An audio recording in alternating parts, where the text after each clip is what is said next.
for the Savior, Bible-based non-denominational ministry.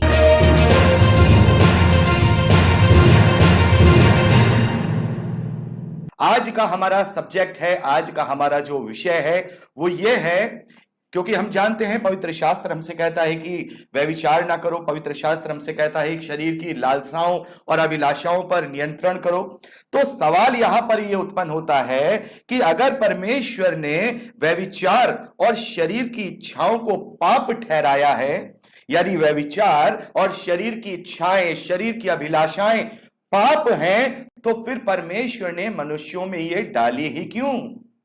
मेरे प्यारे भाई बहनों, यह सवाल बहुत बार उठता है। यह सवाल खास तौर पर जो नास्तिक लोग होते हैं, जो एथियस्ट लोग होते हैं, या फिर वो लोग जो इन बुराइयों में पड़ जाते हैं या अपने ऊपर वो कंट्रोल नहीं कर पाते हैं, उनका एक ये तर्क होता है, उनका ये सवाल होता है कि जब परमेश्वर ने इसको पाप ठहराया है, व्यभिचार को पाप ठहराया है, तो ये इच्छा हम में डाली ही क्यों? ये हमारे अंदर अभिलाषा डाली ही क्यों? अगर उसने हमें ये अभिलाषा डाली है तो हमारे अंदर ये इच्छा जागती है और हम फिर इस तरीके का पाप कर बैठते हैं। तो ये तो अन्याय है कि परमेश्वर एक तो ये इच्छा डाल रहा है मनुष्य में, ऊपर से अब वो कहता है कि ये चीज मत करो, ये पाप है, शरीर की अभिलाषाएं पाप है।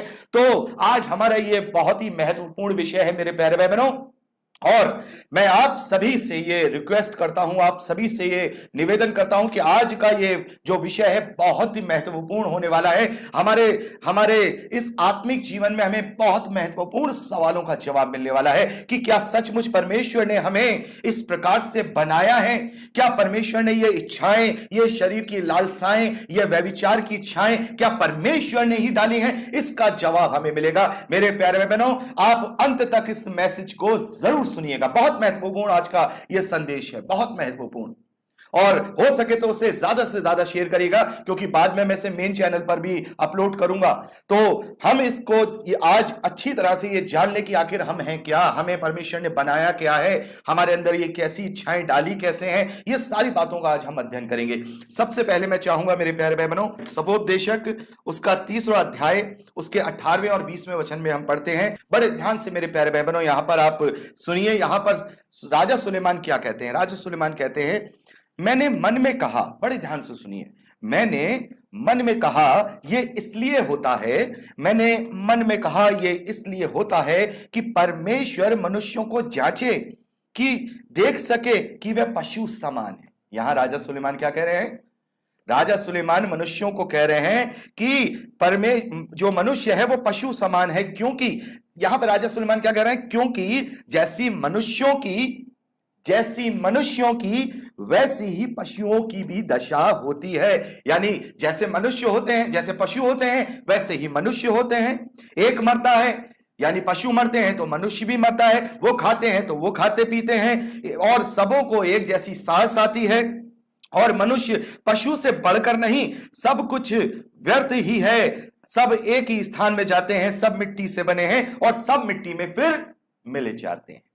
मेरे प्यारे भाई बहनों, यहां पर राजा सुलेमान जो कह रहे हैं कि मनुष्य पशु समान है, और यहां पर देखिए, यहां पे कंपैरिजन क्या कर रहे हैं? दोनों मरते हैं, पशु भी मरते हैं, मनुष्य भी मरता है, दोनों सांस लेते हैं, मनुष्य भी सांस लेता है, पशु भी सांस लेता है, दोनों मिट्टी से बने हैं, दोनों ही मिट्टी में मिल जाएंगे, दोनों ही मिट्टी से बने हैं, दोनों ही मिट्टी से मिल जाएंगे। तो क्या मेरे प्यारे भाई बहनों, इस वचन के अनुसार, क्योंकि इस वचन का संदर्भ कुछ और है, कुछ लोग समझ नहीं पाते हैं इस वचन का संदर्भ क्या है। इस वचन का संदर्भ हम किसी और दिन बात करेंगे, लेकिन आज हम ये बात करेंगे, क्या सचमुच मनुष्य पशु सरीखा है, मनुष्य पशु के समान है? क्योंकि अगर मनुष्य पशु के समान है तो फिर वो पशुओं की तरह ही तो जीवन जिएगा। पशु भी तो कुछ भी कर लेते हैं, उनको कोई आचार संहिता नहीं होती, उनके ऊपर कोई व्यवस्था नहीं होती, वो कुछ भी कर सकते हैं, किसी के साथ भी संबंध बना सकते हैं, कुछ भी खा सकते हैं, कैसे भी रह सकते हैं, उनको कोई भी नियम कायदे कानून परमेश्वर ने नहीं दिए हैं।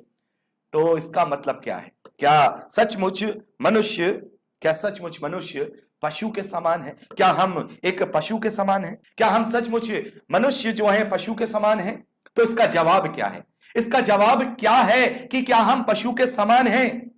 इसका जवाब क्या है? इसका जवाब मेरे प्यारे भाई बहनों यह है कि पहले हम पशु समान नहीं थे, लेकिन वर्तमान में आज हम पशु समान हैं, लेकिन हमेशा नहीं रहेंगे। इन तीन बातों को बड़े ध्यान से सुनिए। आज आपको समझना होगा, आपको समझना होगा, हमें समझना होगा। जो लोग ये सोचते हैं कि परमेश्वर ने ये अभिलाषाएं डाली हैं, उन्हें समझना होगा कि हम कौन हैं। मनुष्य पहले पशु समान नहीं था, लेकिन वर्तमान में है, लेकिन आगे चलकर नहीं रहेगा। यह बहुत बड़ा भेद है मेरे प्यारे भाई बहनों। आप में से बहुत सारे भाई बहन जानते भी हैं और बहुत सारे भाई बहन नहीं भी जानते हैं। तो आज ये जान लीजिए कि कैसे हम मनुष्य पशु नहीं थे और अब हम कैसे पशु हैं और अब आगे को पशु नहीं रहेंगे, या हम चाहते हुए भी हम पशु यहां इस धरती पर रह करके भी नहीं रहेंगे। मेरे प्यारे भाई बहनों, हम क्यों पहले पशु नहीं थे और अब क्यों हैं? इसका जवाब है क्योंकि परमेश्वर ने मनुष्य यानी आदम को ऐसा नहीं बनाया था, ऐसा नहीं बनाया था। तो हमें यह देखना होगा कि परमेश्वर ने मनुष्य को बनाया कैसा था। हम कहते हैं ना कि परमेश्वर ने यह अभिलाषाएं डाल दी हमारे अंदर, तो हमें देखना होगा कि आदम हमारे मूल पिता को परमेश्वर ने कैसा बनाया था, उसके अंदर क्या खूबियां थी, वो कैसा था कि परमेश्वर ने आदम को सृष्टि के तत्वों से तो मिलकर बनाया है। आदम को परमेश्वर ने सृष्टि के तत्वों से मिलकर उसके शरीर को तो बनाया है, लेकिन वो पशु समान सृष्टि का हिस्सा नहीं था। क्यों नहीं था? क्यों नहीं था? वो सृष्टि का हिस्सा नहीं था। भले ही उसका शरीर सृष्टि का था, बड़े ध्यान से, भले ही उसका शरीर सृष्टि का बना था, लेकिन फिर भी वो सृष्टि का हिस्सा नहीं था। क्यों नहीं है? आदम का शरीर इस सृष्टि का बना हुआ होने के बावजूद भी वो इस सृष्टि का हिस्सा क्यों नहीं है? इसका सबसे बड़ा जवाब यह है कि हमें यह देखना होगा कि इस सृष्टि के जो मूल नियम है वो क्या है। सृष्टि के मूल नियम क्या है? What is the basic law of creation? क्या है मेरे प्यारे बहनों? सृष्टि का सबसे बेसिक जो लॉ है, जो नियम है, वो ये है। पहला है जीवन के लिए संघर्ष। क्या है? जो विज्ञान के स्टूडेंट हैं, साइंस के स्टूडेंट हैं, वो जानते हैं स्ट्रगल फॉर लाइफ, जीने के लिए संघर्ष। एक जीवित प्राणी का इस सृष्टि में वो जो पैदा होता है, जन्म लेता है, उसको इस सृष्टि के मूल नियम जीवन के लिए संघर्ष करना पड़ता है। और ये संघर्ष तब से शुरू होता है, तब से एक प्राणी का जो अंश है वो जब गर्भ में पड़ता है।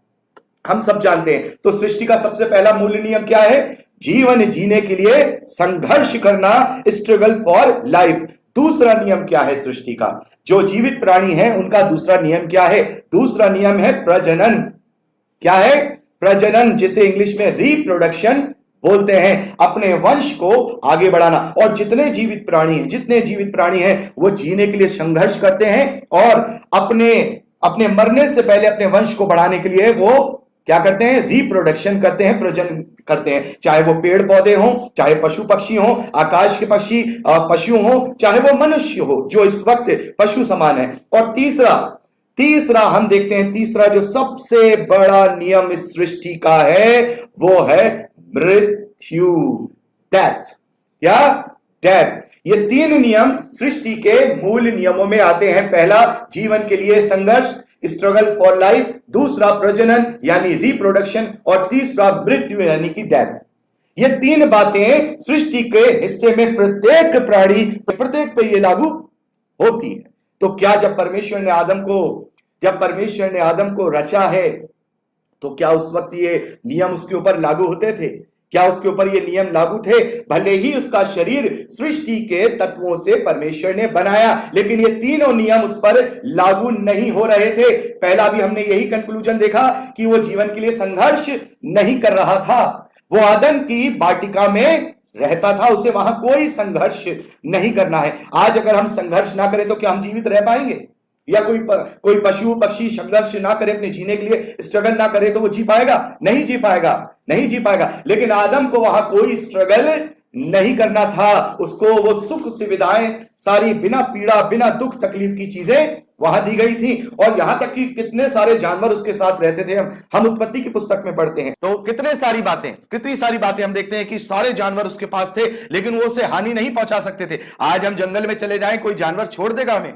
खा जाएगा हमें। तो उसको जीवन के लिए कोई स्ट्रगल नहीं करना था। प्रजनन हम देखते हैं कि वो लजाते नहीं थे, वो शर्माते नहीं थे, वो नंगे थे लेकिन शर्माते नहीं थे। और हम देखते हैं कि अदन की वाटिका से बाहर निकलने के बाद ही जो जो जो हव्वा है वो गर्भवती होती है। उससे पहले प्रजनन उसके जीवन में नहीं था। और सबसे बड़ी बात सृष्टि का मूल नियम, मृत्यु उसमें नहीं थी, मृत्यु नहीं थी। अगर मृत्यु होती तो परमेश्वर क्यों कहता कि ये फल मत खाना वरना तू मर जाएगा। यानी कि जब तक वो फल नहीं खाता, जब तक वो नहीं मरता, वो अमर था। यानी कि सृष्टि के ये तीनों नियम आदम पर लागू नहीं थे। लेकिन परमेश्वर ने जब आदम को बनाया, इस तरीके से बनाया कि सृष्टि के नियम उस पर लागू नहीं हो रहे हैं, और वो सृष्टि का पशु सरीखा नहीं है। सृष्टि का नहीं है तो फिर वो पशु सरीखा नहीं है। जो हमने सपोपदेशक में पढ़ा था कि मनुष्य पशु सरीखा ही तो है, वो खाता है, पीता है, मरता है, वो भी मरता है, वो दोनों मिट्टी में मिल जाते हैं। लेकिन तब आदम का स्वरूप पशु सरीखा नहीं था, वो पशु के समान नहीं था। परमेश्वर ने अपने स्वरूप और अपनी समानता में उसको रचा था। लेकिन उसे एक चीज उसको दे दी थी। उसके अधिकार क्षेत्र में एक चीज थी, और उसको आदम को वो अधिकार दिया गया था, एक चुनाव दिया गया था। क्या दिया गया था? चुनाव। परमेश्वर ने क्या किया? उसे अपनी समानता स्वरूप में रचा, एक पशु के समान नहीं रचा। आदम को अपने स्वरूप में रचा, सृष्टि के तत्वों से मिलकर रचा। लेकिन उससे कहा अब तेरे पास चुनाव है, you have freedom of choice. तेरे पास चुनाव है कि तू अपने आप को मेरे स्वरूप में बनाए रख या फिर सृष्टि के स्वरूप में उसका हिस्सा बन जा। ये उसके पास दो चुनाव थे। क्या थे? हम पढ़ते हैं उत्पत्ति की पुस्तक 2 अध्याय 17वें और 18वें वचन में। 17वें वचन में, माफ कीजिएगा, केवल 17वें वचन में हम पढ़ते हैं। क्या पढ़ते हैं? परमेश्वर ने आदम से कहा भले और बुरे के ज्ञान का जो ये वृक्ष है उसके फल को तू कभी ना खाना, क्योंकि जिस दिन तू खाएगा उसका फल, जिस दिन तू खाएगा उसी दिन अवश्य मर जाएगा। व्हाट इज द मीन मर जाएगा? क्या मतलब है इसका मर जाएगा? यानी कि अभी तक तू मेरे स्वरूप में है, मेरी समानता में है, मेरी आत्मिकता में है, पशु सरीखा नहीं है, सृष्टि का हिस्सा नहीं है। लेकिन जैसे ही तू इस सृष्टि के फल को खाएगा तू सृष्टि का हिस्सा बन जाएगा। तेरे पास ये चुनाव है। परमेश्वर ने ये चुनाव, ये फ्रीडम ऑफ चॉइस आदम को दिया था। आदम चुन ले तुझे क्या चुनना है। चुन ले तुझे हमेशा के जीवन को, मेरी सहभागिता वाले आत्मिक जीवन को, जो सृष्टि के मूल तत्वों, मूल नियमों के बाहर है, उसके अनुसार तुझे जीना है, या फिर मेरी आज्ञा को तोड़कर सृष्टि का हिस्सा बन के जीना है। परमेश्वर ने उसे चेतावनी दे दी थी, यदि तू इस फल को खाएगा तो अवश्य मर जाएगा। यानी मर जाएगा का मतलब सृष्टि का हिस्सा बन जाएगा, मेरी आत्मिकता में तू मर जाएगा। और मेरे प्यारे भाई बहनों, हम क्या देखते हैं? लेकिन आदम ने पाप को चुना। उसके पास फ्रीडम ऑफ चॉइस था। आदम ने पाप को चुना, परमेश्वर के विरोध में कार्य को चुना, और वो जब उसने वो कार्य किया तो उसी घड़ी वो आत्मिक रूप से मरकर, जो वो सृष्टि का हिस्सा पशु सरीखा नहीं था, एक पशु समान नहीं था, वो तुरंत जैसे ही उसने फल खाया तो वो तुरंत सृष्टि का हिस्सा बन के पशु समान हो गया। और उसमें क्या क्या बदलाव हुए आगे हम देखेंगे। उसमें क्या क्या बदलाव हुए, वो तमाम सृष्टि के लॉ, सारे नियम उसके अंदर आ गए, जो सृष्टि के लॉ भी हमने नियम देखे हैं। पहला क्या देखा हमने? पहला देखा जीवन के लिए संघर्ष, दूसरा देखा हमने प्रजनन, तीसरा हमने देखा मृत्यु। ये तीनों से उसमें आ गई। तो परमेश्वर ने तो आदम को ऐसा नहीं बनाया था। परमेश्वर ने तो आदम को ऐसा नहीं बनाया था। परमेश्वर ने तो उसे अपने आत्मिक स्वरूप में, अपनी समानता में बनाया था, उसे पशु सरीखा नहीं बनाया था। तो हम क्या देखते हैं कि इस प्रकार से जो आदम था वो सृष्टि का हिस्सा हो गया। हम क्या देखते हैं? उसमें सारे नियम लागू हो गए। कैसे? देखिए, ये सब बाद में हुए हैं, ये पहले नहीं हुए हैं। 3 अध्याय को जब हम अच्छी तरह से पढ़ते हैं, हम 3 अध्याय, उत्पत्ति की पुस्तक 3 अध्याय उसके 17वें और 19वें वचन को पढ़ते हैं। मेरे प्यारे भाई बहनों, बड़े ध्यान से सुनिए, वहां पर क्या हुआ, पहला नियम कैसे लागू हुआ। यहां पर परमेश्वर आदम से कहते हैं, तूने जो अपनी पत्नी की बात सुनी और जिस वृक्ष का फल खाने के विषय में मैंने तुझे आज्ञा दी थी, ना खाने के विषय में आज्ञा दी थी, तू उसे ना खाना, तूने उसको खाया, इसलिए भूमि तेरे द्वारा, तेरे कारण श्रापित है। अब बड़े ध्यान से, अब यहां परमेश्वर ने क्या कहा, क्योंकि इससे पहले वो ऐसा नहीं था। परमेश्वर कहते हैं कि तू उसकी उपज जीवन भर दुख के साथ, स्ट्रगल के साथ, मेहनत के साथ खाया करेगा, और वह तेरे लिए ऊंट कटारे यानी दुख तकलीफें उत्पन्न करेगी, और तू खेत की उपज खाएगा, और तेरे माथे का पसीना, तेरे माथे की पसीने की रोटी खाया करेगा, तेरे अपने माथे के पसीने की रोटी खाया करेगा। तो सृष्टि का पहला नियम जो उस पर पहले लागू नहीं होता था, उस वक्त जैसे ही वो अदन की वाटिका से बाहर निकाला गया, सृष्टि का यह पहला नियम स्ट्रगल फॉर लाइफ उसकी लाइफ में एंट्री मार गया। क्या? अब पहले तो उसे कोई मेहनत नहीं करनी पड़ती थी, पसीने नहीं बहाने पड़ते थे, स्ट्रगल नहीं करना पड़ता था। हम अपनी दुनिया में कितने स्ट्रगल करते हैं, लेकिन वहां पर आदम ने जब अदन की वाटिका से जब वो बाहर निकला तो परमेश्वर ने कह दिया, यहां से बेटा तेरा अब स्ट्रगल शुरू हो गया, अब तू जीने के लिए स्ट्रगल कर। अगर तूने स्ट्रगल नहीं किया तो मर जाएगा। आत्मिक रूप से तो पहले मर चुका है। इस दुनियावी शरीर को अगर तू जीवित रखना है तो मेहनत कर, मजदूरी कर, मेहनत कर, खेत में फल, खेत में किसानी कर, वहां से उपज को ला, अपना पसीना बहा। दुनिया में जितने शेर बगर्रे, जितने जो जानवर हैं जो मार सकते हैं, उनसे बच। अपने आप को अब गुफाओं में ले जाकर अपने शरीर को इस तापमान से बचा, संघर्ष कर जीने के लिए। अब ये नियम, जो नियम मैंने सृष्टि के लिए ठहराया था आदम, तेरे लिए नहीं ठहराया था। अब वो सृष्टि का नियम तेरे अंदर आ चुका है। अब तुझे स्ट्रगल फॉर लाइफ करना पड़ेगा, जीवन को जीने के लिए तुझे संघर्ष करना पड़ेगा। तो पहला नियम परमेश्वर ने यहां बता दिया, स्ट्रगल फॉर लाइफ, उसके लिए। अब दूसरा हम क्या देखते हैं? दूसरा प्रजनन जो पहले नहीं था, हम देखते हैं उत्पत्ति 3:16। उत्पत्ति उसका 3रा अध्याय 16वें वचन में हम पढ़ते हैं, यहां परमेश्वर कहते हैं, मैं तेरी पीड़ा हव्वा, मैं तेरी पीड़ा बढ़ाऊंगा, तेरे गर्भवती होने के दुख को बढ़ाऊंगा। तू पीड़ित होकर, बड़े ध्यान से, तू पीड़ित होकर बालक उत्पन्न करेगी, करती है नहीं, करेगी। अब तू करेगी, अब तू प्रजनन, अब क्योंकि तू सृष्टि का हिस्सा बन गई, तेरा पति सृष्टि का हिस्सा बन गया, तो सृष्टि का हिस्सा बनने के बाद अब तुझे प्रजनन करना पड़ेगा। दुख के साथ 9 महीने पेट में अब गर्भ तुझे रखना पड़ेगा, धारण करना पड़ेगा। यहां पर परमेश्वर कहते हैं, तू पीड़ित होकर बालक उत्पन्न करेगी और तेरी लालसा तेरे पति की ओर रहेगी। पहले नहीं थी। लालसा का मतलब जान रहे हैं? लालसा, पहले लालसा, फल को खाने से पहले लालसा नहीं थी, और फल को खाने के बाद वो लालसा उसके अंदर जाग गई। वो लालसा जो एक स्त्री जब वो गर्भवती होती है तो अपने मन में सोचती है कि अब आज के बाद ये इस लालसा की तरफ मैं कभी नहीं जाऊंगी, कभी नहीं जाऊंगी। जब वो पीड़ा में होती है तब वो अपने मन में कहती है कि आज के बाद अपने पति के साथ इस लालसा में नहीं जाऊंगी, लेकिन वो फिर भी उस पीड़ा को सहन करने के बाद, क्योंकि हम जानते हैं दुनिया में सबसे बड़ी तकलीफ, सबसे बड़ा दुख, सबसे बड़ी पीड़ा अगर कोई है तो वो बच्चा जन्म देने की है। एक औरत से पूछ सकते हैं, हम जानते हैं इस बात को, लेकिन फिर भी वो उस पीड़ा को भूल जाती है, उस तकलीफ को भूल जाती है जो उसने 9 महीने अपने पेट में उस गर्भ को रखा था। उस तकलीफ, उस पीड़ा को भूल जाती है, और उसकी लालसा दोबारा अपने पति की ओर हो जाती है। ध्यान दीजिए बेटा, उसमें दोबारा से उसकी ओर हो जाती है। तो दूसरा नियम यहां पर परमेश्वर क्या कहते हैं? अब तुझ में ये लागू हो गया, ये तुझ में लागू हो गया। आदम, हव्वा, तुम में ये लागू हो गया। तुम सृष्टि के बन गए, तुम पशु समान बन गए। मैंने तुम्हें पशु समान नहीं बनाया था, तुम अब पशु समान बन गए, तुम स्वयं से पशु समान बन गए। ये लालसा तुमने अपने आप से अपने अंदर कमाई है, मैंने तुम्हारे अंदर नहीं डाली है। बड़े ध्यान से इस संदेश को पूरा जरूर सुनिएगा।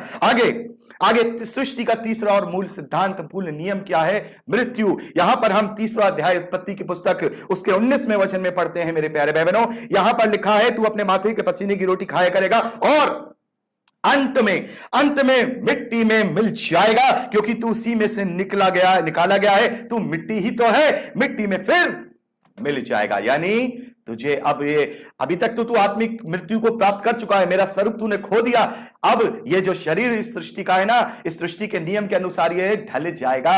अंत में जब तू जीवन के संघर्ष को पूरा कर लेगा, तब ये जीवन का संघर्ष विराम हो जाएगा, और तेरा ये शरीर जो मैंने इस सृष्टि के तत्वों से मिलकर के बनाया था, वापस इस सृष्टि के तत्वों में मिल जाएगा। हम जानते हैं मेरे प्यारे भाई बहनों, जितने भी मृत शरीर होते हैं वो सब इस सृष्टि के तत्वों में वापस विघटित होकर मिल जाते हैं, विघटित होकर मिल जाते हैं। तो हमने यहां क्या देखा मेरे प्यारे भाई बहनों? हमने देखा परमेश्वर ने मनुष्य को, आदम को पशु समान नहीं बनाया था, बल्कि उसने अपने आत्मिक स्वरूप और समानता में बनाया था। लेकिन आदम ने अपने आप को पूर्ण सृष्टि का खुद बना लिया, क्योंकि उस परमेश्वर ने उसे फ्रीडम ऑफ चॉइस दिया था। लेकिन यहां पर कहानी खत्म नहीं होती है, यहां से कहानी शुरू होती है, यहां से कहानी खत्म नहीं होती। यहीं से तो असली परमेश्वर की योजना शुरू होती है। हम देखते हैं परमेश्वर ने आदम को पूर्ण सृष्टि का हो जाने के बाद भी परमेश्वर ने आदम और आदम की संतानों को नहीं छोड़ा। क्या परमेश्वर ने उनसे मतलब रखना छोड़ दिया? नहीं, अब तो ये सृष्टि का हो गया, मेरे को क्या मतलब भाई। पेड़ पौधे और जो पशु पक्षी हैं इस दुनिया में, तो क्या परमेश्वर उनके पास जाता था? पक्षियां तो अदन के बगीचे से बाहर, बहुत सारे जानवर क्रीचर रहते थे, क्या परमेश्वर उनके पास जाता था? नहीं, अदन के बगीचे में आता था आदम से मिलने, आदम से इतना प्रेम करता था, इतना प्यार करता था कि उसका पूर्ण तरीके से सृष्टि का हो जाने के बावजूद भी परमेश्वर ने प्रेम को नहीं छोड़ा। हम पढ़ सकते हैं आगे, केन हाबिल से सबसे बात करता था, आदम से बात करता था। क्यों करता था? और जानवरों से और पशुओं से क्यों नहीं किया? उसने आदम से ही इतना प्यार क्यों किया कि मेरे स्वरूप में रचा गया आदम सृष्टि का बन गया है। यह सृष्टि का बन गया है क्योंकि यह मेरे स्वरूप का रचा गया है, मेरे परिवार का है, मेरे जैसा है, यह सृष्टि का चला गया। मेरे प्यारे भाई बहनों, क्योंकि हम अपने परमेश्वर को पिता कहते हैं, और एक पिता का बच्चा अगर बिगड़ जाता है, अगर वो बिगड़ जाता है, तो क्या उसका प्रेम कम हो जाता है? अगर मेरा बेटा अगर किसी गलत संगति में फंसकर अगर किसी गलत जगह पे फंस जाता है और मैं उसे अपने घर से निकाल लेता हूं, तो क्या मेरा प्रेम उससे कम हो जाता है? नहीं। मैं चाहता हूं कि मेरा बेटा वापस सुधरे, मैं चाहता हूं मेरा बेटा वापस सुधरे और वो मेरे पास वापस आ जाए। मैं चाहता हूं मेरा बेटा सुधर जाए, अपनी सजा पूरी कर ले और वो सुधर के मेरे पास वापस मेरे स्वरूप जैसा, मेरा जैसा हो जाए। उड़ाऊ पुत्र का दृष्टांत ऐसे ही समझ लेते हैं, हम ऐसे ही समझ लेते हैं। परमेश्वर ने भी उस आदम और आदम की उड़ाऊ संतानों को वैसा ही प्रेम किया है जैसे उस उड़ाऊ पुत्र के पिता ने उससे प्रेम किया था। जब वो अपना सब कुछ वापस करके अपने पिता के पास वापस आया, तो उसने उसे गले लगाया और उसके लिए वहां उत्सव बना। मेरे प्यारे बहनों, परमेश्वर ने मनुष्यों को पशु बनाने के बाद भी, पशु बनने के बाद भी छोड़ा नहीं। अदन के बगीचे से बाहर निकलने के बाद भी परमेश्वर ने आदम और आदम की संतानों को छोड़ा नहीं, और उसे यहां पर भी एक चुनाव दे दिया। एक चुनाव उसने दिया था आदम को अदन के बगीचे में कि तू इस फल को मत खाना, ये तेरी इच्छा है, अगर खाएगा तो मर जाएगा, नहीं खाएगा तो बचा रहेगा। एक फ्रीडम ऑफ चॉइस परमेश्वर ने आदम को अदन के बगीचे में दिया था, और एक और फ्रीडम ऑफ चॉइस अब परमेश्वर ने अदन के बगीचे से बाहर आदम और आदम की संतानों को दे दिया है। क्या? दो choice. We have two choices. हमारे पास दो चुनाव हैं। वहां भी हमारे पास दो चुनाव थे, हमारे पास तो नहीं, हमारे पिता आदम के पास दो चुनाव थे। आज भी परमेश्वर ने हमें दो चुनाव दे दिए। क्यों? क्योंकि वो हमसे बेहद बेहद बेहद बेहद प्यार करता है, क्योंकि वो हमारा परमेश्वर पिता है। उसने दो चुनाव दे दिए, या तो मेरी आज्ञा पालनता के साथ खुद पर नियंत्रण करके खुद को मेरे स्वरूप और समानता में वापस बदल लो। बदल सकते हो तुम, मैं तुम्हें कह रहा हूं, पशु सरीके छोड़कर, पशु सरीके हट के वापस तुम मेरे समानता और स्वरूप में हो जाओ। इस पशु सरीके जीवन को जो तुमने अपने आप कमाया है, क्योंकि हमारे पिता से हमें मिला है, तो हम इसकी सृष्टि का हिस्सा हैं। तो परमेश्वर ने कह दिया, देखो तुम्हारे पास चुनाव है। देखो मैंने सारी तुम्हें कहानी, सारी स्टोरी जो तुम्हारे बाप ने गलती की थी बता दी। तुम ऐसे इस कारण से सृष्टि के हो, लेकिन मैं तुम्हें अनाथ नहीं छोड़ रहा हूं। मैं तुम्हें एक ऑप्शन और दे रहा हूं। अपने आप को क्या करो? या तो मेरी आज्ञा पालनता कर लो इस धरती पर और इससे पशु सरीके जीवन को बदलकर वापस आत्मिक जीवन में बदलकर मेरे स्वरूप में बन जाओ, या दूसरा ऑप्शन चुनाव तुम्हारे पास है, वो चुनाव भी तुम कर सकते हो, ये चुनाव भी तुम कर सकते हो। या फिर क्या करो? इस सृष्टि के जैसे तुम्हारे पिता ने जैसे तुम्हें एक पशु समान जीवन दिया है आदम ने, उस सृष्टि के जैसे या पशु के समान जीवन जियो, खाओ पियो संबंध बनाओ, संघर्ष करो, अंत में मर जाओ। परमेश्वर ने यह चॉइस हमें यहां पर भी दे दी है। उसने हमें अकेला नहीं छोड़ा, उसने हमें एक बहुत बड़ा एक चुनाव दे दिया कि या तो तुम क्या कर लो, या तो तुम मनुष्य के समान, माफ कीजिएगा, पशु के समान जैसे तुम हो वैसे ही पशु के समान बने रहो, खाओ पियो, संघर्ष करो, संबंध बनाओ, मजे लो खूब, इस जिंदगी के जो भी ले सकते हो खाने पीने के, सब कुछ ठीक है ना, सब कुछ लो, और अंत में क्या करो? मिट्टी का ही तो बना है, मिट्टी में मिल जाएगा, तू मर जाएगा। मिट्टी का बना है, तू मिट्टी का बना है, उसमें मिल जाएगा। मेरे प्यारे भाई बहनों, ये चॉइस हमें दे दी गई है, ये चॉइस हमें दे दी गई है। भजन संहिता उसका 49वां चैप्टर, उसके 12वें वचन को पढ़ेंगे। मेरे प्यारे भाई बहनों, यहां पर देखिए बड़े ध्यान से, इन वचनों की गहराइयों को सुनिए, जो परमेश्वर शुरू से ही चिल्ला चिल्ला कर, सुलेमान क्या कहते हैं नीति वचन में, बुद्धि चौराहों पर, सड़कों पर, पहाड़ों पे, हर जगह पुकारती है। हम बहरे होकर सुनते नहीं हैं, पशु सरीखे बनकर के रह गए हैं।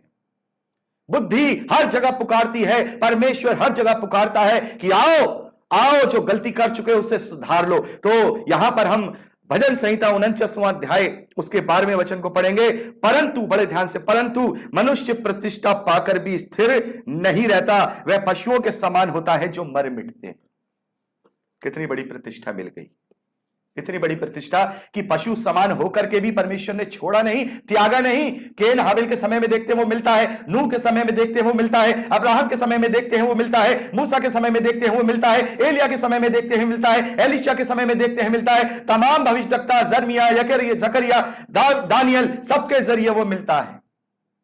और सबसे बाद में वो स्वयं आकर के मिलता है, स्वयं आकर के मिलता है। परमेश्वर का वचन स्वयं देहधारी होकर के आकर के मिलता है और समझाता है, तुम मेरे स्वरूप में रचे हुए हो, यह गलती हो चुकी थी, इसे ऐसे सुधार सकते हो। लेकिन तुम प्रतिष्ठा पाकर के भी, प्रतिष्ठा पाकर तुम्हें प्रतिष्ठा दे दी, उसको पाकर के भी वो पशुओं के समान अपने जीवन को जीना चाहता है। हम कहते हैं कि परमेश्वर ने अभिलाषाएं हमारे अंदर डाली, क्यों? ये उसने नहीं डाली है, वो हमें इनसे निकालना चाहता है। तो कुछ पाने के लिए कुछ खोना तो पड़ेगा। प्रतिष्ठा मिल गई, लेकिन वो पशुओं के समान होता है जो मर मिटते हैं, मर मिटते हैं। मनुष्य पशुओं के समान नहीं होगा जो मर पिटे। मेरे प्यारे भाई बहनों, पत्रस की दूसरी पत्री उसके 10वें वचन से मैं पढ़ूंगा, बड़े ध्यान से सुन लीजिए। यहां पर जो बात हो रही है, यहां जो पत्रस बात कर रहे हैं, वो झूठे लोगों के विषय में बात कर रहे हैं। और देखिए उनके विषय में बात करते हुए यहां पर पत्रस 10वें वचन से लेकर 12वें वचन तक क्या कहते हैं। यहां लिखा है, विशेष करके उन्हें जो अशुद्ध अभिलाषाओं के पीछे शरीर के अनुसार चलते हैं और प्रभुता को तुच्छ जानते हैं, वह ढीठ, हठी और ऊंचे पद वालों को भुला बरा कहने से नहीं डरते। पर ये लोग जो परमेश्वर की प्रतिष्ठा को नहीं पहचान रहे हैं, परमेश्वर की आवाज को नहीं पहचान रहे हैं, परमेश्वर के चुनाव को नहीं पहचान रहे हैं, वो लोग निर्बुद्धि पशुओं के तुल्य हैं। कौन लोग? यहां पर अब पतरस क्या कह रहा है? हम लोग। पतरस यहां क्या कह रहा है? पतरस क्या कह रहा है यहां? पतरस की बात को सुनिए। पतरस यहां कहता है कि वे लोग निर्बुद्धि पशुओं के तुल्य हैं, जो पकड़े जाने और नाश होने के लिए उत्पन्न हुए हैं। किस लिए पकड़े जाने और नाश होने के लिए उत्पन्न हुए हैं? जिन बातों को जानते ही नहीं, उनके विषय में दूसरों को भला बुरा कहते हैं। बड़े ध्यान से सुना आपने, यहां पे क्या लिखा है? ये लोग। लेकिन पतरस अपने लिए कह रहा है कि हम लोग। नहीं कह रहा ना। तो जो मसीह के हैं वो पशु सरीखे नहीं है, जो मसीह के हैं वो पशु सरीखे नहीं है, क्योंकि परमेश्वर ने हमें पशु सरीखा नहीं रखा। वो चाहता है वापसी लेना। मेरे प्यारे भाई बहनों, एक उदाहरण मैं आपको देना चाहता हूं। एक व्यक्ति है और वो मान लीजिए दुनिया के सबसे बड़े अमीर, सबसे बड़े राजा, सबसे बड़े शक्तिशाली व्यक्ति का इकलौता बेटा है। और वो क्या करता है? वो उससे बिछड़ जाता है और बिछड़ करके वो किसी जंगल में जाकर पलने बलने लगता है और उसे वो जंगल बड़ा प्यारा लगने लगता है। एक आदमी व्यक्ति आके उसे बताता है कि भाई, तू दुनिया के सबसे बड़े राजा का, सामर्थी व्यक्ति का इकलौता बेटा है, तू चल वहां पर, तू चल। वो लड़का क्या कर रहा है? उसका मजाक बना रहा है, ठट्टों में उड़ा रहा है। जहां मजाक कर रहे हैं भाई, तुमसे मजाक कर रहे हो, क्योंकि वो लड़का जंगल में रहता है, उसे यही नहीं मालूम कि दुनिया में और भी बड़े बड़े राज्य हैं। ऐसे हम जंगल में रह रहे हैं, हमें वो दूत आकर बता रहे हैं। शुरुआत से परमेश्वर ने अपने नबियों, भविष्यवक्ताओं के द्वारा बताया, फिर स्वयं अपने आप आकर के बताया कि देखो, मैं तुम्हें अब तुम ये नहीं हो, तुम्हारा ये गंदा शरीर नहीं है, तुम पशु सरीखे नहीं हो, तुम्हें पशु सरीखे से हटकर तुम्हें वहां जाना है। देखो वो हम क्या कह रहे हैं? हमने क्या देखा, हम क्या जानते हैं? और यहां पतरस कह रहे हैं कि वो लोग केवल इसलिए पैदा हुए हैं कि पशु समान जिए, खाए पिए और वापस मर जाए। मनुष्य को परमेश्वर ने पशु सरीखा नहीं बनाया, इसीलिए तो उसने इतना बड़ा दाम चुकाया। इसलिए तो उसने इतना बड़ा दाम चुकाया कि हम पशु शरीर के मनुष्य वापस उसके आत्मिक के सरीखे हो जाएं, आत्मिकता के समान हो जाए। 18वां वचन, वह व्यर्थ घमंड की बातें करके लुच्चपन के कामों के द्वारा उन लोगों को शारीरिक अभिलाषाओं में फंसा लेते हैं जो भटके हुओं में से अभी निकल रहे हो। तो कौन लोग हैं? शैतान और शैतान के दूत, और वो लोग जो पशु सरीखा जीना चाहते हैं, वो लोग ऐसे लोगों को क्या कर देते हैं? भटका देते हैं और कह देते हैं ये तो परमेश्वर ने अभिलाषा तुम में डाली है। परमेश्वर ने यह अभिलाषा नहीं डाली है। अगर डाली है तो बच जाओ। डाली किसने है? आदम से हमें मिली है ना। बच जाओ, इससे निकल जाओ, इससे तुम दूर हो सकते हो, इससे निकल सकते हो। कैसे निकल सकते हो? परमेश्वर की आज्ञा पालनता के द्वारा। अपने आप को अब ये सोच लो कि हमें कौन सा जीवन जीना है। हमें कौन सा जीवन जीना है? सड़ाहट के पशु समान जीवन को जीना है, जो पशुओं के समान हो, या फिर परमेश्वर के आत्मिक स्वरूप में जीना है। अगर शरीर की अभिलाषाओं के गुलाम बन जाओगे तो शरीर की अभिलाषाओं के अनुसार जियोगे, खाओगे, पियोगे, संबंध बनाओगे, फिर वापस मर जाओगे। लेकिन आत्मिक स्वरूप में अगर आप अपने जीवन को जियोगे तो इस योग्य बन जाओगे कि वापस उस मुकाम को हासिल कर लो जिसके लिए प्रभु ने बहुत बड़ा दाम चुकाया है। पतरस की दूसरी पत्री, उसका पहला अध्याय, उसके 3 वचन से लेकर 11वें वचन तक बड़े ध्यान से सुन लीजिए मेरे प्यारे भाई बहनों। यहां पर पतरस क्या कह रहे हैं, बड़े ध्यान से। यहां पतरस कहते हैं, क्योंकि उसकी ईश्वरीय सामर्थ्य ने सब कुछ जो जीवन और भक्ति से संबंध रखता है हमें उसी की पहचान के द्वारा दिया है, जिसने हमें अपनी ही महिमा के सद्गुण के अनुसार कॉल किया है, बुलाया है। क्या किया है? बुलाया है। पशु सरीखा मनुष्य जो पशु सरीखा बन गया है अपने पाप के कारण, परमेश्वर ने उसे अपने सद्गुणों के अनुसार वापस से बुलाया है। मान लीजिए मेरा बेटा अगर भटक गया है तो मैं उसको वापस कॉल कर रहा हूं कि बेटा सुधर जा, देख वो जिंदगी अच्छी नहीं है, मेरे पास तेरी जिंदगी अच्छी है। वापस से उसने हमें बुलाया है, उस पहचान के और महिमा के द्वारा अपने सद्गुणों के अनुसार उसने बुलाया है। और बड़े ही ध्यान से जिनके द्वारा उसने हमें बहुमूल्य और बड़ी प्रतिज्ञाएं दी हैं। क्या दी हैं? बहुमूल्य और प्रतिज्ञाएं दी हैं, ताकि उन प्रतिज्ञाओं के द्वारा, इनके द्वारा, यानी उन प्रतिज्ञाओं के द्वारा तुम इन सड़ाहट से, इस पशु शरीर के जीवन से छूटकर जो संसार की बुरी अभिलाषाओं से होती है, ईश्वरीय स्वभाव के समभागी हो जाओ। वापस से परमेश्वर कॉल कर रहा है, यीशु बुलाता है, यीशु बुला रहा है कि वापस से इस पशु सरीखी सड़ाहट से छूटकर वापस से उस स्वभाव में, उस समानता में, उस स्वरूप में वापस से आ जाओ जिसमें तुम्हें रचा गया था। बड़े ध्यान से इसको सुन लीजिए। ईश्वरीय स्वभाव के समभागी हो जाओ। सहभागी नहीं लिखा यहां, समभागी यानी कि जैसे हो जाओ। ईश्वरीय स्वभाव के वापसी वैसे ही हो जाओ। इस कारण तुम सब प्रकार के यत्न करके अपने विश्वास पर सद्गुण पर समझ पर संयम, और संयम पर धीरज, और धीरज पर भक्ति, और भक्ति पर भाईचारे की प्रीति, और भाईचारे की प्रीति पर प्रेम में बढ़ते जाओ। क्योंकि यदि ये बातें तुम में वर्तमान में रहें और बढ़ती जाए तो तुम्हें हमारे प्रभु यीशु मसीह की पहचान में निकम्मे और निष्फल ना होने देगी। क्या लिखा है यहां? यदि ये बातें हम अपने अंदर ग्रहण कर लें, ये बातें पशु शरीर की नहीं, परमेश्वरीय स्वभाव की बातों को हम जबरदस्ती अपने पशु शरीर के स्वभाव को मारकर, नियंत्रण करके इन्हें अपने अंदर कर ले, तो हमें उस पशु शरीर के निकम्मे जीवन में वो हमें निष्फल नहीं होने देंगी। क्योंकि जिसमें ये बातें नहीं, वह अंधा और धुंधला देखता है और अपने पिछले पापों से धुलकर शुद्ध होने को भुला बैठा है। मेरे प्यारे भाई बहनों, परमेश्वर ने हमें एक और मौका दे दिया है, और उसने ऐसा मौका नहीं दिया, ऐसा वैसा मौका नहीं दिया। इसकी योजना उसने जगत की उत्पत्ति से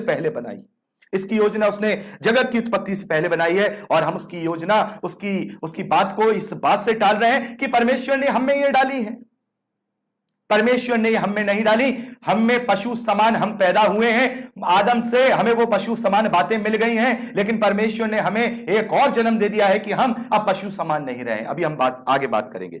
आगे लिखा है 10वें वचन से, इस कारण हे भाइयों, अपने बुलाए जाने और चुन लिए जाने को सिद्ध करने का भली भांति प्रयास करते जाओ। समझ में आया? इसलिए हमें अपनी बुराइयों पर कंट्रोल करने के लिए कहा गया है। अपने पशु शरीर के जीवन को मार डालने के लिए कहा गया है, इस पशु शरीर के स्वभाव को मार डालने के लिए कहा गया है कि अपने इस पशु शरीर के सृष्टि वाले स्वभाव को मार डालो। ये सब मत करो, क्योंकि ये ईश्वरीय स्वभाव के नहीं, पशु स्वभाव के हैं। इन्हें मार डालो और अपने चुने जाने और अपने कॉलिंग को, अपने बुलाए जाने को पहचान लो कि उसने अपने सद्गुणों के अनुसार तुम्हें बुलाया है। कैसे वो पशु शरीर का मनुष्य परमेश्वर के साथ रह सकता है? अगर रह सकता होता मेरे प्यारे भाई, तो मेरे प्यारे भाई बहनों, तो परमेश्वर उसे अदन की बगीचे से बाहर निकालता ही क्यों? क्योंकि नहीं रह सकता। परमेश्वर के सद्गुणों वाला व्यक्ति ही परमेश्वर के साथ रह सकता है। परमेश्वर आगे लिखा है, क्योंकि यदि ऐसा करोगे, पशु समान अपने इस शरीर को अपने हाथों से नियंत्रण करके आत्मिक जीवन को जियोगे, तो कभी ठोकर ना खाओगे। इतनी सारी बातें बता दी गई। अभी भी हमारे पास तर्क और वितर्क हैं कि परमेश्वर ने हम में ये डाली है। परमेश्वर ने हम में ये नहीं डाली, बल्कि परमेश्वर हम में से ये निकालना चाहता है। मेरे प्यारे भाई बहनों, जब तक शरीर में वायरस पड़ा रहेगा तो क्या सही हो जाएंगे? क्वारंटाइन रहना पड़ेगा। अगर हमारे अंदर कोरोना का वायरस है तो क्या होगा? क्वारंटाइन रखते हैं ना, उसे क्वारंटाइन रखो भाई, किसी और को ना फैला दे, इसको बंद रखो। जब ये सही हो जाएगा तब ये समाज में मिलेगा। वैसे ही आदम क्वारंटाइन हो गया इस धरती पर पाप करने के वायरस के द्वारा। तो परमेश्वर वो हमें लगाना चाहता है, क्या वैक्सीन लगाना चाहता है? आत्मिक वैक्सीन, ताकि वो वायरस हमारे अंदर से पशु समान निकलकर हम अपने परमेश्वर के स्वभाव के सद्गुणों को अपने अंदर अपना ले। तो इसके लिए थोड़ी सी नियंत्रण और थोड़ा सा मेहनत नहीं करना पड़ेगा, अपने ऊपर कंट्रोल नहीं करना पड़ेगा। सब कुछ परमेश्वर के ऊपर छोड़ दें, वही करा दे, सारी चीजें वही करा दे। घर में खाना बनता है, खाना बना देती है, पत्नी बना देती है, बहन है, माँ है, कहीं तो मेल भी बना देते हैं। तो बना करके टेबल पे रख जाता है, तो क्या निवाला बना के मुंह में डाल देते हैं? खुद खाना पड़ता है ना, तो कुछ तो अपने लिए छोड़ो कि सब परमेश्वर के ऊपर ही डाल देंगे। कि परमेश्वर ने हमारे अंदर ये अभिलाषाएं डाल दी। उसने क्यों डाल दी? आदम ने खुद ही अभिलाषाएं अपने अंदर डाली और हमें दे दी, और हमें छोड़ दिया इस धरती पर। लेकिन परमेश्वर ने नहीं छोड़ा।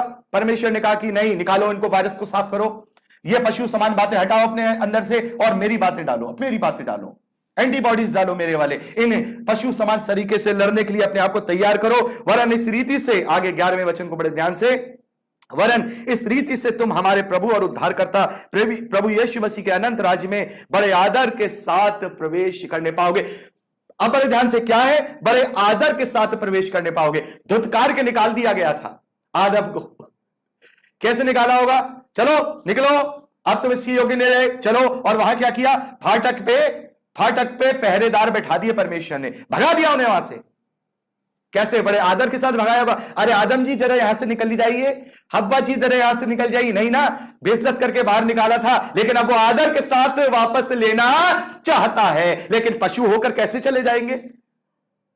वो पशु था, तभी तो धिक्कार कर भगाया गया। हमें पशु समान जीवन को छोड़कर आत्मिक जीवन को अपनाना होगा, तभी हम आदर के साथ, यहां क्या लिखा है? प्रभु यीशु मसीह के अनंत राज्य में बड़े आदर के साथ, रिस्पेक्ट के साथ प्रवेश करने पाओगे। अब चुनाव तो हमारे पास है कि इन अभिलाषाओं को त्याग दें या पशु समान जीवन जी के। मजे तो बहुत आएंगे लाइफ में भाई, विचार कर लो, आनंदित, सारी नशेबाजी और खूब मजे कर लो लाइफ के। क्या होगा? मर लोगे। जीवन नहीं, उसमें जीवन नहीं। जीवन उसी में है कि वहां आनंद की भरपूरी है। जीवन उसमें है जहां आत्मिक आनंद की भरपूरी है। थोड़ा सा अगर अपने आप को तैयार नहीं करोगे, सब कुछ परमेश्वर पर छोड़ दोगे। मैं हमेशा कहता हूं, बहुत सारे हमसे नहीं कंट्रोल हो पाता। नहीं हो पाता तो पशु हो तुम। क्यों नहीं हो पाता? याद करो उसको, समझो उसको कि हमें आदर के साथ एंट्री लेनी है वापस। हमें घर से भगा दिया गया था। कोई लड़का ये सोचे, बाप ने धक्के देके बाहर निकाल दिया था, अब वो कह रहा है सुधर गया तो बड़े प्यार से आदर के साथ वापस लूंगा।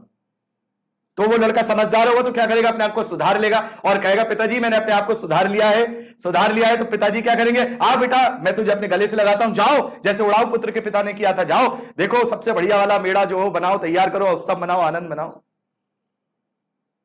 आदर के साथ वापस वो हमें पशु शरीर के समान शरीर से छुड़ाकर अपने सद्गुणों के अनुसार वापस बुला रहा है। यहां हम 3 वचन में पढ़ते हैं ना, हमें अपनी महिमा और सद्गुणों के अनुसार बुलाया है। तो उस बुलाहट को हम पढ़ते हैं 10वें वचन में, इस कारण हे भाइयों, 10वें वचन में, इस कारण हे भाइयों अपने बुलाए जाने और चुन लिए जाने को सिद्ध कर दो, सिद्ध करो। जो सिद्ध कर देगा वो ही इनके ऊपर प्रबल हो जाएगा। बहुत आसान है इन बातों पर अपने आप को कंट्रोल करना। अगर हमने उस तरफ देख लिया, अनंत जीवन की तरफ देख लिया, अपने बुलाए जाने को देख लिया, आदर के साथ वापस बुलाए जाने को देख लिया, तो हमारे लिए बहुत तुच्छ चीज हो जाएगी। अगर हम मनुष्य पशु समान जीते रहेंगे तो फिर पशु समान ही जीते हुए, जैसे सपोपदेशक में जो सुलेमान है वो कहते हैं कि वो भी मिट्टी में मिल जाते हैं, हम भी मिट्टी में मिल जाएंगे, हम भी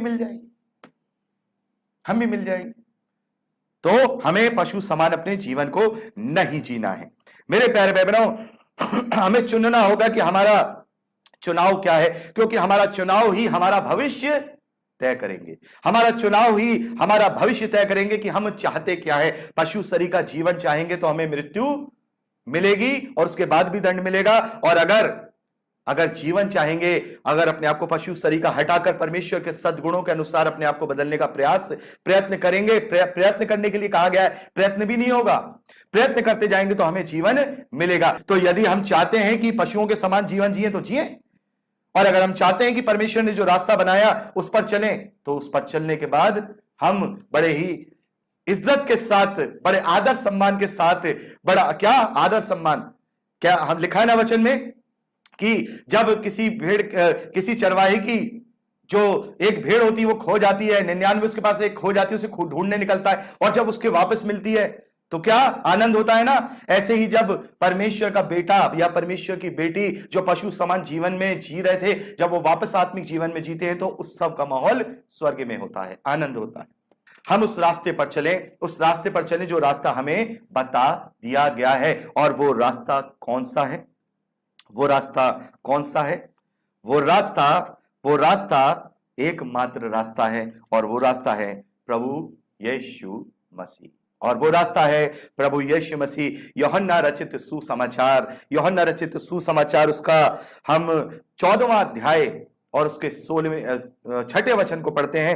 वहां लिखा है, प्रभु कहते हैं, मार्ग और सत्य और जीवन मैं ही हूं, बिना मेरे द्वारा कोई पिता तक नहीं पहुंच सकता। केवल प्रभु यीशु मसीह जो हमें इस पशु शरीर के जीवन से छुड़ाकर वापस परमेश्वर के समानता और स्वरूप वाले जीवन में लेके जा सकता है, और कोई नहीं। क्यों? क्योंकि उसने पशु सरीखे उस पाप को अपने ऊपर लेके बलिदान किया है।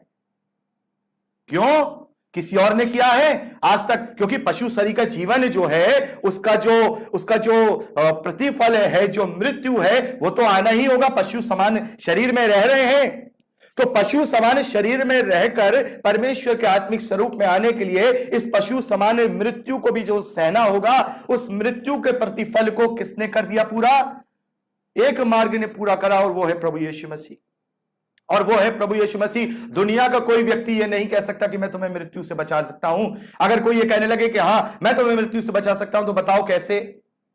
हम तो पूछेंगे ना, कोई प्रभु के अलावा अगर कोई आकर हमसे कहने लगे मैं तुम्हें मृत्यु से बचाऊंगा, पशु समान मृत्यु से मैं तुम्हें बचा लूंगा, तो हम सवाल करेंगे ना कैसे? तो प्रभु हमसे कह रहा है कि मैं तुम्हें मृत्यु से बचाऊंगा, तो सवाल करें कैसे? तो प्रभु कहता है ऐसे कि मैंने सारे पाप अपने ऊपर लेके उस मृत्यु को प्राप्त कर लिया, मैं बलिदान हो गया, तेरे बदले में बलिदान हो गया। प्रभु तो कहता है, इसलिए तो वो पक्की बात कहता है कि मार्ग सत्य और जीवन में ही हूं, सिवाय मेरे। वो ये भी कह सकता था कि मेरे बिना तुम पिता तक नहीं पहुंच सकते। उसने ये क्यों कहा ओनली मी, सिवाय मेरे? उसने ये कहा है। वो ये भी तो कह सकता था कि भाई मेरे बिना तुम पिता तक नहीं पहुंचोगे, लेकिन उसने कहा नहीं, मेरे बिना तुम, ओनली मी।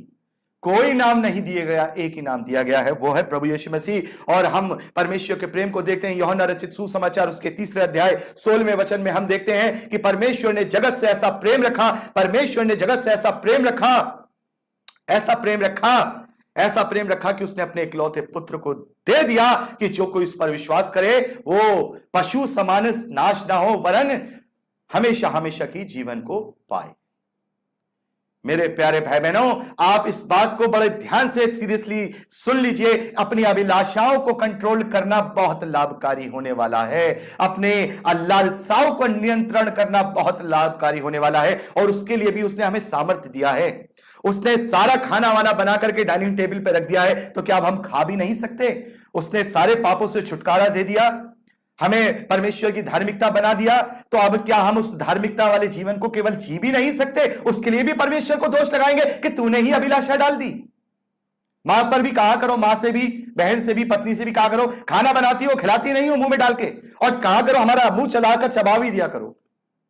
तो खुद तो कुछ करना पड़ेगा, खुद तो अपने आप को इनकार करना पड़ेगा, अपना क्रूस उठाना पड़ेगा, करना पड़ेगा ना। तो करना पड़ेगा, क्यों? क्योंकि इफिसियों की पत्री उसका पहला अध्याय और उसके चौथे वचन में साफ तौर पर इस योजना को हम देखते हैं। इफिसियों की पत्री, इफिशियंस, उसका पहला अध्याय चौथे वचन में हम साफ तौर पर इस योजना को देखते हैं कि परमेश्वर ने जगत की उत्पत्ति से पहले प्रभु यीशु मसीह में हर विश्वासी को चुन लिया कि वो उसमें होकर परमेश्वर के निकट, कहा?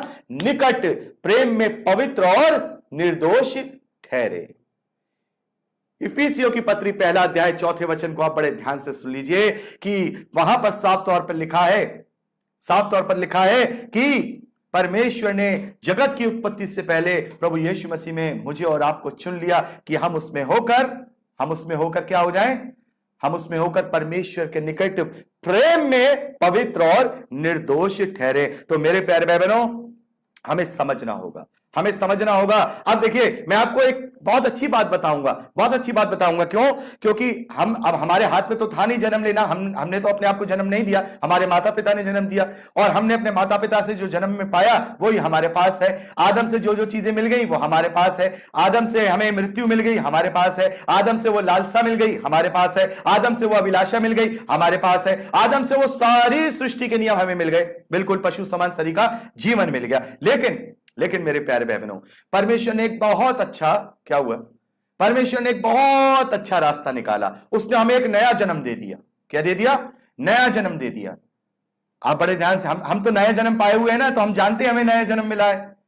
उसने कहा कि अगर आदम से जन्म लोगे, बड़े ध्यान से, यह आप सबको पूरे दुनिया में प्रचार करिए कि अगर आदम से जन्म लिए हो तो आदम वाली बातों को लेकर के मर जाओगे, तो इसलिए तुम्हें दूसरा जन्म लेना होगा। एक जन्म परमेश्वर तुम्हें देता है, एक और जन्म तुम्हें परमेश्वर देता है, और वो जन्म हम यूहन्ना रचित सुसमाचार 3 अध्याय में पढ़ते हैं। प्रभु यीशु मसीह कहते हैं कि यदि तुम जल और आत्मा से नए सिरे से जन्म ना लो, तब तक तुम स्वर्ग के राज में प्रवेश नहीं करने पाओगे। समझ में आया मेरे प्यारे भाई बहनों? इसलिए नए जन्म को लेकर के इतनी बड़ी प्रायोरिटी रखी गई है कि नया जन्म पाना है। क्यों? आदम से जन्म पाओगे तो पशु समान शरीर का जीवन जी के मर जाओगे, लेकिन परमेश्वर ने भी एक जन्म हमें दिया है, आपको दिया है, मुझे दिया है। हम जानते हैं मेरे प्यारे भाई बहनों, हम जानते हैं वो जन्म हमें दिया गया है। हम जानते हैं कि हम प्रभु यीशु मसीह पर विश्वास करने के द्वारा आत्मा में होकर दोबारा से परमेश्वर से जन्म लेते हैं और परमेश्वर की संतान हो जाते हैं।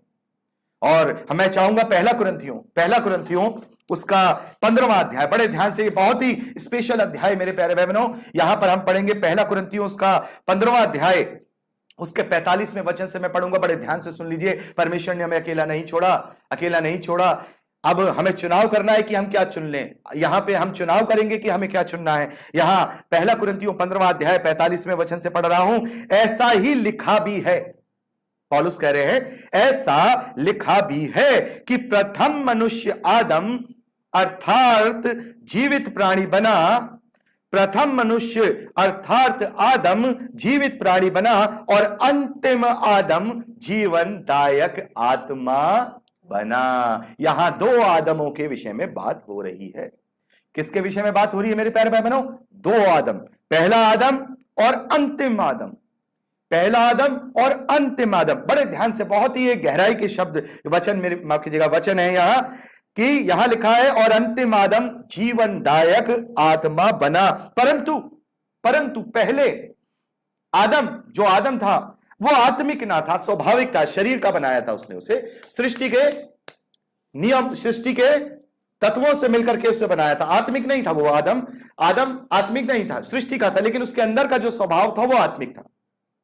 उसके शरीर को आत्मिक नहीं बनाया था, बल्कि उसको सृष्टि के तत्वों से मिलकर के बनाया था। तो यहां पौलुस कह रहे हैं कि पहला आदम आत्मिक ना था, स्वाभाविक था, यानी फिजिकल था, धरती के तत्वों से मिलकर के बना हुआ था। इसके बाद जो दूसरा आदम हुआ वो आत्मिक हुआ। कौन? प्रभु यीशु मसीह। यहां आगे लिखा है प्रथम मनुष्य धरती से अर्थात मिट्टी का था। अभी बात हमने की ना धरती के तत्वों का था, लेकिन दूसरा मनुष्य प्रभु यीशु मसीह स्वर्गीय है, स्वर्गीय तत्वों का है। जैसा वह मिट्टी का था, जैसे आदम, वैसे ही वे हैं जो मिट्टी के हैं, और जैसा प्रभु यीशु मसीह जो हमारा स्वर्गीय है, वैसा वे भी हैं जो स्वर्गीय है। और जैसे हमने उसका स्वरूप यानी आदम का स्वरूप धारण किया जो मिट्टी का था, वैसा ही उस आदम का भी स्वरूप धारण करेंगे जो स्वर्गीय है। हालेलुया। तो आप समझ में आया आपको, हम पशु नहीं है। अगर हमने मसीह में जन्म ले लिया है, नए आदम से, दूसरे और अंतिम आदम से जन्म ले लिया है, तो अब हम पशु सरीखे नहीं रहे। तो अब कैसे हमारे अंदर वो अभिलाषा पाई जा रही है? तो इसका मतलब अभी तक जन्म नहीं लिया है, अभी तक जन्म नहीं लिया है। मेरे प्यारे बहनों, प्रभु यीशु मसीह वो है जिसके द्वारा हम दूसरा जन्म लेते हैं। अब हम किसकी संतानें हैं? हम किसकी संतानें हैं? जब तक हमने नया जन्म नहीं पाया था, प्रभु यीशु मसीह के नाम से बपतिस्मा नहीं पाया था, जब तक हमने उसका अंगीकार नहीं किया था, तब तक हम किसके थे? आदम के थे, मिट्टी सरीखे पशु समान थे। लेकिन अब हमने नया जन्म परमेश्वर से ले लिया, तो अब हम किसकी संतान हैं? अब हम किसकी संतान हैं? नए नियम के अनुसार अब हम किसकी संतान हैं? अब हम किसकी संतान हैं? नए नियम के अनुसार हम अब आदम की नहीं, परमेश्वर की संतान है। बोले हालेलुया, बोले हालेलुया। यूहन्ना रचित सुसमाचार, उसके बिटस में नहीं है, यूहन्ना रचित सुसमाचार पहला अध्याय 12वें वचन में हम पढ़ते हैं, प्रभु यीशु मसीह में हम विश्वास करने के द्वारा परमेश्वर से नया जन्म पाते हैं और उसकी संतान होने का अधिकार प्राप्त कर लेते हैं। जैसे आदम किसकी संतान है? आदम का बाप कौन? आदम का बाप कौन? आदम का बाप कौन? परमेश्वर ने उसे बनाया, तो परमेश्वर ने से वो उत्पन्न हुआ। प्रभु यीशु मसीह का बाप कौन? पिता कौन? परमेश्वर का पिता कौन? प्रभु यीशु मसीह का पिता कौन? कौन? उसका कोई पिता नहीं, आदम नहीं, परमेश्वर का इकलौता पुत्र, उसने उसे बनाया, उसका वो अंश है, उसका वचन है। मेरा पिता कौन? मेरा पिता कौन? मेरा पिता आदम नहीं है, मेरा पिता प्रभु यीशु मसीह में होकर परम प्रधान पिता परमेश्वर है। प्रभु कहते हैं कि तुम्हारा एक ही पिता है जो स्वर्ग में है। अगर मैं परमेश्वर की संतान हूं तो मैं क्या पशु शरीर का जीवन जी सकता हूं? और यदि मैं आदम की संतान हूं तो जीऊंगा। दुनिया में समस्त मानव जाति आदम की संतान होकर के जी रही है, लेकिन एक मौका परमेश्वर ने दे दिया 2000 साल पहले कि आओ अब तुम आदम की संतान नहीं मेरी संतान कहलाओगे। लोग पहचान नहीं रहे तो मत पहचानो, जो पहचानेगा वो उद्धार पाएगा, परमेश्वर की संतान होने का अधिकार प्राप्त करेगा। पहले आदम से जन्म ले लिया तो मर जाओगे, दूसरे आदम से जन्म लो तो जीवन पाओगे। प्रभु यीशु मसीह पर विश्वास करने के द्वारा परमेश्वर से नया जन्म पाओगे तो जीवन पाओगे, क्योंकि फिर अब तुम एक नए स्वरूप में जियोगे। खाना बनाकर रेडी करके डाइनिंग टेबल पे रख दिया गया है, अब उससे बस हमें केवल खाना। इतना आसान रास्ता, इतना आसान रास्ता प्रभु ये परमेश्वर ने हमें दिया है, इतना आसान रास्ता हमें दिया। और हम क्या कर रहे हैं? हम क्या कर रहे हैं? उस पशु शरीर का जीवन जीकर, हमें पता है हम एक दिन मरेंगे, हम मरेंगे एक दिन, सब जानते हैं। कौन सा ऐसा व्यक्ति है जो इस बात से अनजान है? मुझे एक बात, एक व्यक्ति बता दीजिए। अरे इंसान तो छोड़िए, हर एक पशु भी अनजान नहीं है, उसे भी अपनी मृत्यु का खौफ है, मृत्यु का खौफ है, वो भी मृत्यु से डर के भागता है। एक शेर झुंड में चला जाए हिरणों के तो कैसे भागते हैं हिरण इधर उधर अपनी मृत्यु के खौफ से। तो ये सवाल का जवाब तो सभी जानते हैं कि एक दिन हमें सबको मृत्यु आनी है। क्यों आनी है? क्योंकि आदम से हमें मृत्यु मिली है। जो जीता है वो मरता है, लेकिन प्रभु का संतान, परमेश्वर की संतान मर के भी जीता है। और ये वचन आज का की वचन, कुंजी वचन आज अपने जीवन में लेके जाइए यहां से मेरे प्यारे भाई बहनों। इस वचन को अपने जीवन में उतार लीजिए। अगर इस वचन को अपने जीवन में उतार लिया तो आज के बाद कभी अपने मुंह से ये निकालेंगे नहीं कि परमेश्वर ने तो ये डाला था। परमेश्वर ने ये नहीं डाला है, वो निकालना चाहता है, वो निकालना चाहता है। और ये की वचन जो है वो ये है, पहला कुरिन्थियों 15वां अध्याय, पहला कुरिन्थियों उसका 15वां अध्याय और 55 से लेकर 58 वचन तक, ये है की वचन। मेरे प्यारे भाई बहनों, इस की वचन को अपने जीवन में ले लीजिए। पहला कुरिन्थियों उसका 15वां अध्याय उसके 55वें वचन से मैं यहां पढ़ रहा हूं, बड़े ध्यान से। ये की वचन है, हे मृत्यु, बड़े ध्यान से। ये किनके लिए है? पशु समान शरीकों के लिए नहीं, परमेश्वर समान उसके स्वरूप में उसके द्वारा जन्म लिए गए लोगों के, उन विश्वासियों के लिए है। जय ने, यहां पे लिखा है, जय ने मृत्यु को निगल लिया।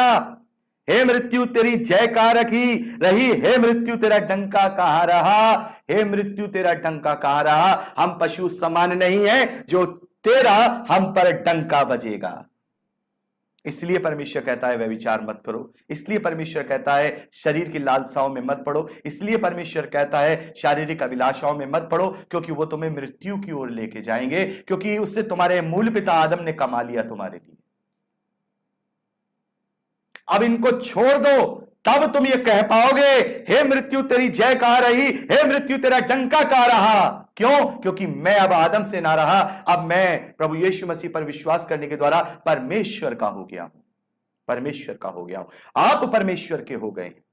मृत्यु तेरा डंका कहां रहा। मृत्यु का डंक पाप है और पाप का बल व्यवस्था, परंतु परमेश्वर का धन्यवाद हो जो हमारे प्रभु यीशु मसीह के द्वारा हमें जयवंत करता है। हालेलुया, जयवंत करता है। इसलिए हे मेरे प्रिय भाइयों दृढ़ और अटल रहो, बड़े ध्यान से, इसलिए हे मेरे प्रिय भाइयों दृढ़ और अटल रहो और प्रभु के काम में सर्वदा बढ़ते जाओ। हालेलुया, प्रभु के काम में सर्वदा बढ़ते जाओ, क्योंकि ये जानते हो कि तुम्हारा परिश्रम व्यर्थ नहीं है, प्रभु में व्यर्थ नहीं है। तुम्हारा अपने अंदर कंट्रोल करना प्रभु में व्यर्थ नहीं है, अपनी अभिलाषाओं को दबा लेना प्रभु में व्यर्थ नहीं है, अपनी लालसाओं को मार देना प्रभु में व्यर्थ नहीं है, इन सारी बुराइयों को अपने जीवन से दूर कर देना प्रभु में व्यर्थ नहीं है, क्योंकि हम ये कह सकते हैं कि कहां रहा तेरा डंक मृत्यु, कहां रही तेरी जय। व्यर्थ नहीं है मेरे प्यारे बहन।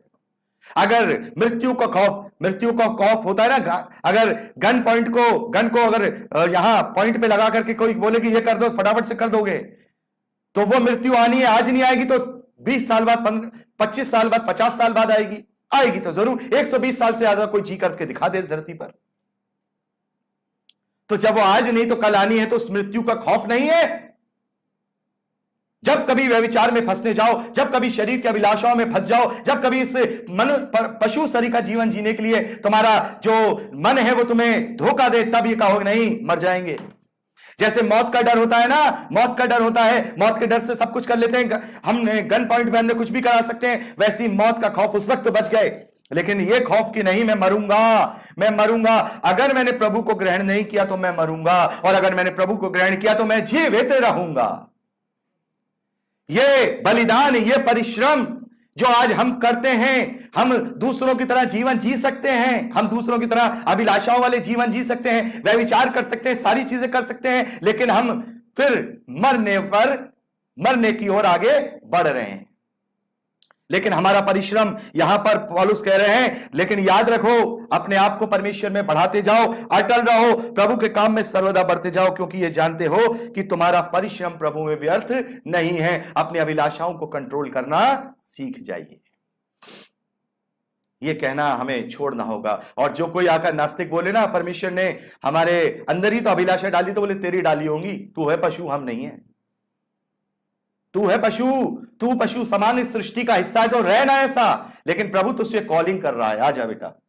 नहीं सुनेगा तो जैसा तू है वैसा ही रहेगा, लेकिन सुन लेगा तो हमारे साथ आकर के खड़ा हो जाएगा, हमारे साथ आकर के खड़ा हो जाएगा और बोलेगा, जय ने मृत्यु को निगल लिया, हे मृत्यु तेरी जय कहां रही, हे मृत्यु तेरा डंक कहां रहा। ये कहोगे फिर अगर पशु शरीर का जीवन जीना है तो कहां से ये कह पाएंगे। तो मेरे प्यारे बहनों, आज हमने यहां बहुत ही एक बेहतरीन और बहुत ही अच्छी बात को सीखा है कि हमें परमेश्वर ने पशु समान नहीं बनाया।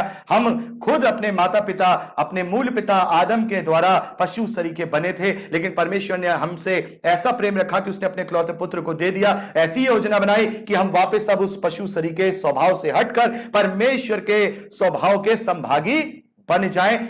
आज चुनाव हमारे पास है मेरे प्यारे भाई बहनों। उस वक्त भी आदम को चुनाव परमेश्वर ने दिया था, फ्रीडम ऑफ चॉइस दी थी। आज भी हमारे पास चुनाव है कि या तो इस पशु समान शरीर के जीवन को पशु समान जी करके मर जाए, या फिर इस पशु समान जीवन को छोड़कर प्रभु यीशु मसीह में परमेश्वर की संतान होकर के मृत्यु पर जयवंत हो जाए। आज ये हमारे पास फ्रीडम ऑफ चॉइस है, ये चुनने का अधिकार है। आज चुन लो। यहोशू ने उस वक्त इस्राएलियों से कहा था, आज हम एक दूसरे से कहें कि आज चुन लो कि हमें क्या चुनना है, पशु शरीर का जीवन या प्रभु यीशु मसीह में परमेश्वर की संतान होने का अधिकार। प्रभु में हमारा परिश्रम व्यर्थ नहीं जाएगा। हम परमेश्वर का कोटि कोटि धन्यवाद करते हैं। मेरे प्यारे भाई बहनों, ज्यादा से ज्यादा लोगों तक, भाइयों तक पहुंचाइए। संदेश बहुत जरूरी है, उनका जानना जरूरी है, और गैर मसीह विश्वासियों में भी पहुंचाइएगा ताकि वो जान पाए कि वो अपना जीवन एक पशु शरीर के जीवन को जी रहे हैं। उन्हें परमेश्वर नहीं चाहता कि वो पशु शरीर का जीवन जिए। परमेश्वर चाहता है कि वो उन्हें संतान होने का अधिकार देना चाहता है। तो उन्हें प्रभु को ग्रहण करना होगा ताकि वो अपने जीवन को एक पशु शरीर का जीवन न बनाकर परमेश्वर की संभागिता वाले आत्मिक जीवन में बदल सके। तो मेरे प्यारे भाई बहनों, आज के लिए इतना ही। मिलते हैं अगले रविवार को एक नए टॉपिक के साथ। तब तक के लिए प्रभु यीशु मसीह में जड़ पकड़ते हुए उसी में फलवंत होते जाइए, विश्वास में दृढ़ होते जाइए। यीशु के सामर्थी और पवित्र नाम में आमीन।